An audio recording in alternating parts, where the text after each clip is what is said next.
देखिए सबकी मैंने सेट चेंज कर दिया है। अल्हम्दुलिल्लाह अल्हम्दुलिल्लाह कितने ज़बरदस्त हमारे चिकन पकोड़े बनके तैयार हो गए हैं। मैंने आपको बताया अगर आपके पास ड्रम स्टिक नहीं है या नहीं पसंद तो आप 1 किलो हड्डी वाली चिकन भी ले सकते हैं। और मैं जाते जाते आपको एक तोड़ के दिखाऊंगा। देखिए कितने ज़बरदस्त हमारे चिकन पकोड़े बनके तैयार हो गए हैं। यकीन माने ब्लड आपको बिल्कुल नज़र नहीं आएगा। अब आपको चिकन पकोड़ा खाने के लिए किसी की शादी का इंतज़ार नहीं करना पड़ेगा।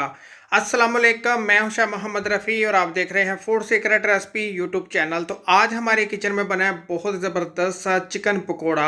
देखिए अल्हम्दुलिल्लाह कितना ज़बरदस्त हमारा चिकन पकोड़ा बनके तैयार हो गया, ऊपर से क्रिस्पी और अंदर से सॉफ्ट। बिल्कुल आपको शादियों वाला चिकन पकोड़ा बनाना सिखाएंगे, तो बगैर स्किप किए आपने ये पूरी वीडियो देखनी है। तो अगर आपको ये मेरी आज की रेसिपी अच्छी लगे इसको लाइक करें, शेयर करें और मेरे चैनल को सब्सक्राइब करें जिसका नाम है फूड सीक्रेट रेसिपी। तो आइए फिर देखते हैं आज की बहुत ही ज़बरदस्त सी रेसिपी।